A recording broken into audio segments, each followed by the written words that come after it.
কোন দিন আমি তোমার মোলাকাত যে পাবো। এই দুনিয়ার কত বড় বেঈমান ফেরাউন, ওর ঘরে থাইকা তার স্ত্রী আসিয়া আমার আল্লাহর এমন আশিক হয়ে গেল। আল্লাহর বান্দি জবানে এখন আল্লাহর নাম আর আল্লাহর জিকির চলে। ফেরাউন একদিন শুনে, এই আসিয়া তুমি কারে আল্লাহ বলিয়া ডাকো? বলে আমি আমার রবের আল্লাহ বলছি। বলে আমি তো মিশরের খোদা। ফেরাউন যখন বলে, কয় না, তোমারে যিনি বানাইছেন তিনি আমার রব। মিশরের সবাই তোমাকে খোদা বললেও আমি তোমাকে খোদা বলতে পারবো না।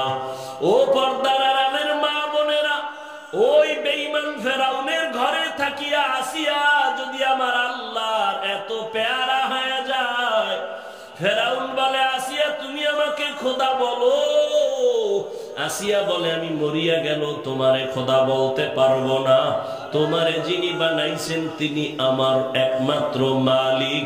ফেরাউন কয়, তাহলে তুমি প্রকাশ্যে যদি বলতে না পারো, কানে আমার একটু আস্তে করে বলে দাও। আসিয়া বলে, রে ফেরাউন, মিশরের মানুষ তোমারে খোদা বলে, গোপনে অন্যায় করলে তুমি দেখবা না, কিন্তু আমি এমন এক মালিকের বান্দি, আমার রব এমন দয়ার মালিক, যেই রবের ফাঁকি দেওয়া যাবে না। দরওয়াজা জানালা বন্ধ করি আমি কি করি কেউ দেখে না, কিন্তু আমার মাওলায় দেখতেছি। আল্লাহ পাক বলে, বান্দা তুই কই চাইতেছো? ওরে আমারে ফাঁকি দিয়ে কই যাবি? যেদিকেই যাবি সেদিকেই তো আমি আল্লাহ। ওরে বান্দা, আমাকে কোথাও ফাঁকি দেওয়া যাবে না। ফাআইনামা তুওয়াল্লু ফাসাম্মা ওয়াজহুল্লাহ ওয়া হুয়া মাআকুম আইনামা কুনতুম।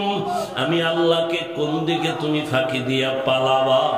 আসিয়া বলে, আমার মাওলাকে ফাঁকি দেওয়া যাবে না, আমি তোমাকে রব বলে মানতে পারবো না। ফেরাউন এক পর্যায়ে সিদ্ধান্ত নিল, ও আসিয়া তোমাকে শুলিবিদ্ধ দিয়া তোমাকে মেরে ফেললো। আসিয়া বলে, মরতে রাজি, তারপর আমার রবকে আমি ভুলতে রাজি না। ঘোষণা হয়ে গেল, ফেরাউনের স্ত্রীর ফাঁসি হবে, শুলিবিদ্ধ হবে। যখন মঞ্চ সাজানো হলো, হাজারো হাজারো লাখো মানুষ সেখানে হাজির হয়ে গেল। ফেরাউন খোদার স্ত্রীর ফাঁসি হবে, শুলিবিদ্ধ হবে। আসিয়াকে যখন রশি লাগাইয়া হাতে পায়ে বেঁধে শুলির মঞ্চে নেওয়া হচ্ছে, হঠাৎ আসিয়া কান্না করে, ও মালিক, তোমার মায়া অন্তরে জমা করার কারণে আজ আমার এত বড় পাওয়ারওয়ালার ঘরে থেকেও খানা পাইলাম না, ঘুমের জায়গাও পেলাম না। হঠাৎ দেখে মুসা নবী রাস্তা দিয়ে হেঁটে যায়, ডাক দিয়া কয়, নবী মুসা, আমার খবর আপনি জানেন? বলে, হ্যাঁ জানি, তোমার ফাঁসি হবে। বলে, এই মুহূর্তে একটু আপনি বলেন, আপনি তো আল্লাহর সাথে কথা বলেন, আমাকে বলবেন আমার আল্লাহ এখন খুশি না বেজার? মুসা নবী ডাক দিয়া কয়, আসিয়া, আল্লাহ তোমার উপর এখন পুরাটাই রাজি আর খুশি।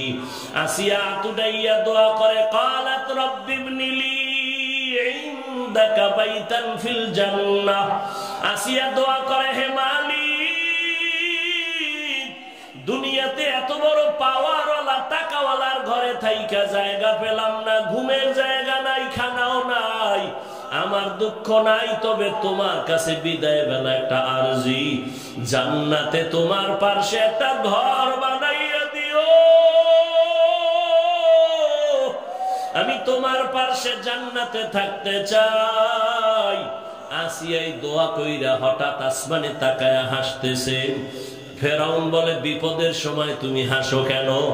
আসিয়া ডাক দিয়ে কয়, আমার মাওলা আমাকে যে জান্নাত দিবেন তার ছবি তাকায়া দেখতেছি, আসমান থেকে আমি দেখতেছি লক্ষ লক্ষ ফেরেশতারা আমাকে জান্নাতে নেওয়ার জন্য অপেক্ষায় আছে, তাড়াতাড়ি আমাকে শুলিবিদ্ধ করে দাও। ও আল্লাহর বান্দারা, ও পর্দার আড়ালের মা বোনেরা, দুনিয়াটা কিছুই না চোখের সামনে। কই আমার দাদা, কই আমার নানা, কই? এই জীবনে কত লাশ কবরে রাখলাম, কোন দিন যেন আমার লাশ, আমিও লাশ হয়ে তৈরি হয়ে যাই। মাইকে এলান হবে, তাড়াতাড়ি আসো, জানাজা হবে। এরে বাবা, দুনিয়ার রং তামাশায় পড়িয়া তো কম দাড়ি কাটলা না, কম বেপরদায় চললা না, জীবনে তো মোবাইলে গুনাহ কম করলা না, জীবনে তো পার্কে কম ঘুরলা না। এখনো কি তওবা করবা না রে বাবা? মনেরে বুঝাও রে মন। তোমার আমার মতো যুবক স্কুল কলেজে পড়ে, চাকরি করে, ব্যবসা করে, নামাজ ছাড়ে না। তুমি আমি কেন পারবো না? এখন থেকে তওবা করে নাও। না হয় যদি গুনাহগার অবস্থায় মৌতের বিছানায় পড়িয়া যাও, ওরে অন্ধকার কবর হবে জাহান্নামের আগুনের ঘর। এর সাহাবায়ে কেরামরা এই ভয় তো আজীবন কান্না করেছেন। আবু বকরের কান্না, ওমরের কান্না, ওসমানের কান্না, হযরত আলীর কান্না। এমন একজন আল্লাহওয়ালা নাই যারা কবরের আযাবের ভয়ে কান্না করেন নাই।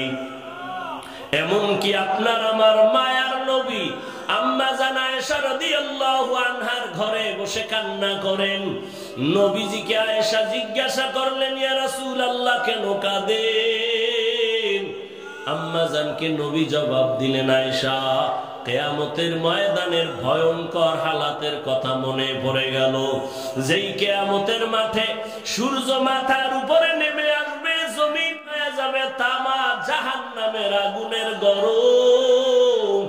বেঈমান নাফরমান বেনামাজির মাথার মগজগুলো ভাতের মারের মতো ফুটতে থাকবে।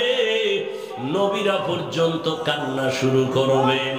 ওই সময়ও আমার আল্লাহ রাগ আওয়াজ দিয়ে বলবেন, রাগান্বিত আওয়াজ, লিমানিল মুলকুল ইয়াউম লিল্লাহিল ওয়াহিদিল কাহ্হার। আমার আল্লাহর কুদরতি আওয়াজে হাসরের ময়দানটা থরথর করে কেঁপে উঠবে। জাহান্নাম আওয়াজ দিবে, আল্লাহ বেনামাজি গুলো কই, গুনাহগার গুলো আমার পেটে দাও। আমার আল্লাহ রাগান্বিত আবার একটা আওয়াজ দিয়ে বলবেন, ওয়ামতাজুল ইয়াউমা আইয়ুহাল মুজরিমুন। ও গুনাহগারের দল, তাড়াতাড়ি তোমরা নেককারদের থেকে আলাদা হয়ে যাও। আল্লাহর আওয়াজ যখন শুরু হবে, গুনাহগারেরা পালানোর চেষ্টা করবে। আল্লাহ কুদরতের ভাবে একটা বাছনি দিবেন, গুনাহগার থেকে আলাদা হয়ে যাবে নেককারেরা। আল্লাহ নেককারদের বলবে, তোমরা নূরের তৈরি আরশে আজিমের নিচে গিয়া আশ্রয় নাও। আর গুনাহগারদের বলবে, ধর, জাহান্নামের আগুনের শিকল লাগাও, জাহান্নামে দেওয়ার জন্য রেডি হয়ে যাও। আল্লাহ বলবে, এদের বাম হাতে আমলনামা দিব, লাইনে দাঁড় করায় দাও। বেনামাজি গুনাহগারেরা এই ভয় আল্লাহর অর্ডার পাইয়া ফেরেশতারা গুনাহগারের বাম হাতটা বুকের ছিদ্র করিয়া পিঠের দিক থেকে হাত বের করবে। আল্লাহ পেছনে হাতে আমলনামা দিবেন আর বলবে, পড়িয়া দেখ, ইকরা কিতাবাকা কাফা বিনাফসিকাল ইয়াউমা আলাইকা হাসিবা। ফেরেশতারা বলবে, আল্লাহ এই নাফরমানের আমলনামা পিছনে, চোখ দুইটা সামনে, কেমনে সে আমলনামা পড়বে? আল্লাহ রাগান্বিত হইয়া আবার আওয়াজ দিবেন, ও ফেরেশতা, এই নাফরমানের তো আমি দুনিয়াতে কম নেয়ামত দান করি নাই। আমার দেওয়া পানি, আমার দেয়া সূর্যের আলো, চাঁদের আলো, নদীর মাছ, জমিনের ফসল, গাছের ফল খাইয়া ওলামায়ে কেরামের বিরোধিতা করত, পায় ধরিয়া বয়ানের পরও নামাজ পড়ে নাই। এখন আর ছাড় দেওয়া হবে না। এই নাফরমানের ঘাড় ধরিয়া মোচড় দিয়া পিছনে ফেরাইয়া দাও। ফেরেশতারা ঘাটটা ধরিয়া মোচড় দিয়া পেছন দিকে ফেরাবে। ও আল্লাহর বান্দারা, দুনিয়াতে আযাব সহ্য করা যায় না, আল্লাহর আদালতে কিয়ামতের আযাব কেমনে সহ্য করবা?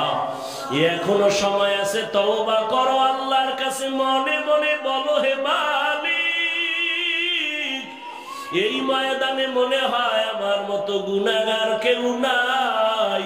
জীবনে তো কত নামাজ ছাড়লাম, দাড়ি কাটলাম, বেপরদায় চললাম। আজকে থেকে আর নামাজ ছাড়বো না, বেপরদায় চলবো না, দাড়ি কাটবো না, মা বাবার সাথে বেয়াদবি করবো না। উলামায়ে কেরামের দোয়া নিয়া, শিক্ষকের দোয়া নিয়া নবীর তরিকা মেনে চলবো। তওবা যদি করার নিয়ত করো, মুনাফিকি যদি অন্তরে না থাকে, আল্লাহকে মনে মনে ডাকো আর বলো, হে আল্লাহ, গুনাহ নিয়ে কবরে যেতে চাই না, কবরে দুই পার্শ্বের মাটির চাপ, জাহান্নামের আগুন সহ্য করতে পারবো না। তওবা করার মতো যদি অন্তর তৈরি হয়, ওরে যাদের অন্তর রেডি হয়ে আছে, মরিয়া গেল আর দাড়ি কাটবো না, নামাজ ছাড়বো না, বেপরদায় চলবো না, ওরে তওবার নিয়ত যাদের আছে, আল্লাহর মোহাব্বত নিয়ে খাঁটি নিয়ত যদি থাকে, দুটো হাত আল্লাহকে দেখাইয়া দাও। আয় আল্লাহ, হাতগুলো কবুল করে নেন, তওবা কবুল করে নেন। আয় আল্লাহ, গুনাহমুক্ত জীবন আমাদের দান করেন। একজনের হাতও খালি ফিরাইয়া দিয়েন না। আয় আল্লাহ, সবাইকে আপনার গোলাম বানায় দেন, নবীজির সুন্নাতওয়ালা বানায় দেন, মা বাবার দোয়া নেওয়ালা সন্তান বানায় দেন, শিক্ষকের দোয়া নিয়া, উলামায়ে কেরামের দোয়া নিয়া নবীর তরিকায় চলার তৌফিক আমাদের দান করেন। আমিন।